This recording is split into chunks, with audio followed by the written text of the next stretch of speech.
Family and fellow soldiers, I'm the Professor, and this is the Moment of Truth. And now the Friday Crime Report. Portland, Oregon, December 22nd, 2022. Kristen Smith was reported missing since before Christmas of 2022. Her family said that she routinely checked in with them at least once a week. At the time they reported her missing, they hadn't heard from her in a month. They had been reaching out to anyone at all who might know anything of her whereabouts. Her body would be found on February 19th, 2023. She would be the first of a number of dead women to be found around the Portland area. April 24th, 2023. 24-year-old Charity Lynn Perry's body was found near Ainsworth State Park in a culvert on East Columbia River Highway. April 30th. Bridget Webster's corpse was found on the roadside. May 7th. 22-year-old Ashley Rial's body was found in a heavily wooded area off Eagle Creek. Initially, investigators said there was no connection between all these dead women's bodies being found around town. They dismissed these concerns as unfounded rumors, even after online sleuths began to suspect that there were two more dead women's bodies who might be connected to the other four. The Portland Police Bureau shot down any talk about a connection, saying the Portland Police Bureau has been hearing widespread questions and concerns about the death investigations of 6 women throughout the region, especially after widely distributed social media posts and news media articles appeared to suggest a connection between them. And we want to provide reassurance that the speculation is not supported by the facts available at this point. That statement certainly aged well.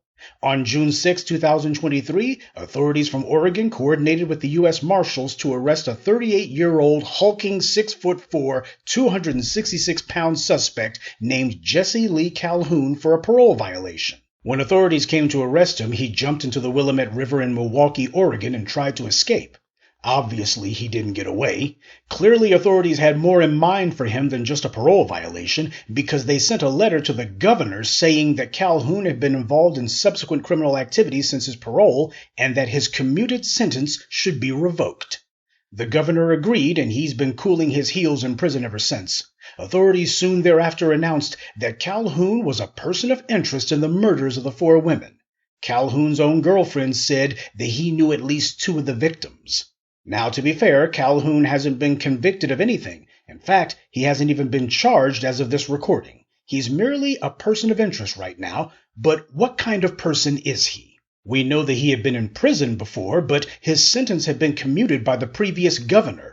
So for the authorities to release him, that would indicate that his criminal record must have been pretty light. Some drug charges maybe, or some minor felony charge from a long time ago. Certainly he wasn't gun running and assaulting police or anything, and definitely nothing recent, right?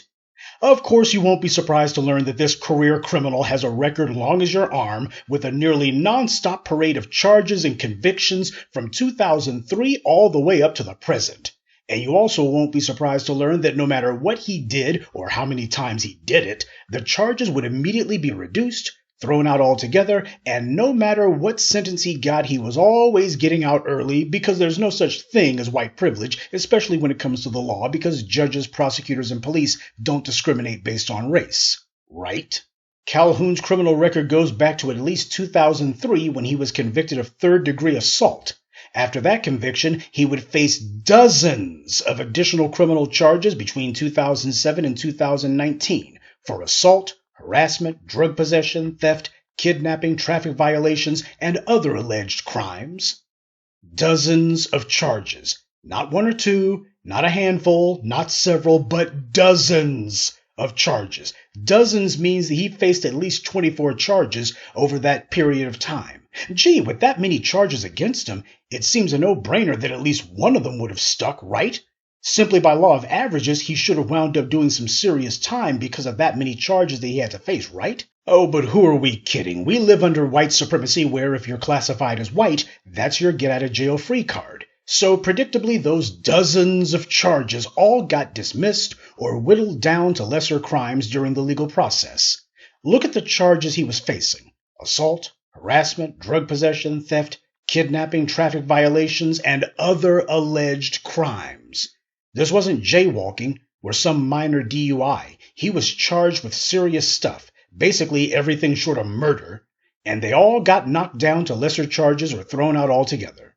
Next time some white supremacist wants to talk about crime stats, you just remember crime stats deal with convictions, not charges. And as we see, for people with the right skin color, there's a whole system of safety nets, escape hatches, and trap doors that make it where the law almost never touches them. In 2018, Calhoun was arrested with meth, several guns, and more than 500 rounds of ammunition. Now, considering this guy's prior convictions, why was he not immediately thrown in jail because of the fact that he had several guns? Well, it was for the same reason that those dozens of previous charges against him never stuck: genetic immunity from law. In 2019, Calhoun pleaded guilty in separate cases to a raft of felonies, including burglary, unauthorized possession of a stolen vehicle, and injuring a police officer and a police dog when they attempted to arrest him. Now, after a career in crime spanning 2 decades, you would think that finally they'd have to throw the book at him, but of course they didn't because of race. He attacked both a police officer and the officer's dog, which, by the way, under state law counts as assaulting an officer. For this and the arsenal of weapons, he got 4 concurrent sentences. That means that he got to serve time for all the charges against him simultaneously instead of having to serve each sentence one after the other. So he got a 50-month sentence, which meant that with good behavior, he could be out in 2022, but of course, genetic immunity from law, so he was released in 2021, with the governor claiming COVID concerns. Because, hey, when you try to calculate who's the least likely to reoffend, top of your list would be a career convict who had dozens of charges against him in a criminal career which at this point spans 3 decades. Yeah, he's a low risk to reoffend. This guy was a one-man crime wave, and yet prosecutors wouldn't touch him, and the politicians bent over backwards to ignore his record just so they could let him out of prison. You want to know why crime is so high? This is the reason. Genetic immunity from the law, not to mention police who don't have the sense God gave a dog, and I don't mean police mutt. And here's another reason crime is so high. Although he hasn't been charged, to say nothing of being convicted of killing these women, for the sake of argument, let's say it turns out that this guy is indeed a serial killer who murdered these women. Do you notice that not one Republican or Fox News racist is talking about the Democratic governor who commuted his sentence as being soft on crime? They're not throwing that label at her. Now, you would think they'd be dragging that one out of the woodwork. It's one of their favorite songs, but they're not. In fact, when these recidivist criminals resemble this Calhoun character, Republicans never howl in rage about soft-on-crime politicians. Gee, I wonder why. A career criminal who, as soon as he was released, almost immediately gets rearrested for parole violation and suspected of killing almost half a dozen women, yet none of the white right will give this guy the Willie Horton treatment. Because when they say soft on crime, that means black. It's racial code, because they only bring up that phrase when talking about a black person, and they make sure never to use it when talking about a white suspect. Meanwhile, you got violent offenders like Calhoun being let out of prison early, only to immediately reoffend, and when that happens, none of the soft on crime crowd are in the lather about it. None of them are outraged. In fact, none of them will even say soft on crime, because it's not about crime at all. It's about race. If they cared about crime or public safety, they'd be fighting a war on meth, which, by the way, Mr. Calhoun was found to have had. Meth is the biggest public safety issue facing the country. And the other big one are all these mass killers running around shooting people with guns, but they don't focus on that because they don't care about it. They can't mass incarcerate black people for meth, and they can't do it with these mass killers either, so they change the subject to something else. Now again, this Calhoun guy hasn't been charged at this point, but again, his own girlfriend says that he knew at least 2 of the victims. So he has a hell of a lot of explaining to do if he's going to convince anyone that he wasn't involved. But regardless, we've seen this movie before, and we know how it ends. Even if they can prove that he's the killer, the truth is those women didn't have to die. They were offered up as human sacrifices on the altar of racial privilege. In order to have a racially stratified society, you absolutely must make sure that there are people in the society who are prohibited from moving about freely, who are under constant surveillance, harassment, and persecution by the state, so that they are systematically prevented from simply living their lives freely. And you also have to absolutely make sure that there are other people who it is not allowed to harass them or surveil them or persecute them. These people of a necessity must be allowed to move around freely so that it's very clear who is free in the society and who's not. And that includes who the law is allowed to touch. That's why people like this Calhoun guy are running around. And as we've chronicled for you so many times, these criminals are allowed to roam free no matter what they do, committing assaults, drug traffickings, DUIs, rapes, burglaries, the whole nine, and they always get let go, until they inevitably kill someone, or rather kill a half dozen people, and only then do the authorities finally decide that maybe they have to do something. Though, as we've seen in the case of trash like Ethan Couch, the so-called affluenza teen, even killing 4 people and becoming a fugitive from the law, skipping the country, wasn't enough to get him seriously punished. The criminal class in America knows they have genetic immunity from law. They know that the police will refuse to stop or even question them, that prosecutors will refuse to charge them, or if they do, they'll immediately reduce the charges. They know that judges will refuse to give them jail time, and that the politicians will commute their sentences and let them out way early. So what incentive does the criminal class in America have when they know they've got genetic immunity from law? When you've spent your entire life with every level of law enforcement giving a pass to whatever behavior you commit, then you become conditioned to act on whatever violent impulse you may have, because you've never been made to pay a price for it ever.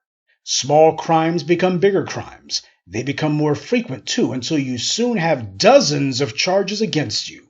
But they won't stick because they won't be allowed to. And then you decide to indulge your sickest, most base and satanic fantasies and kill at will, because that's the highest form of power, the power of life and death.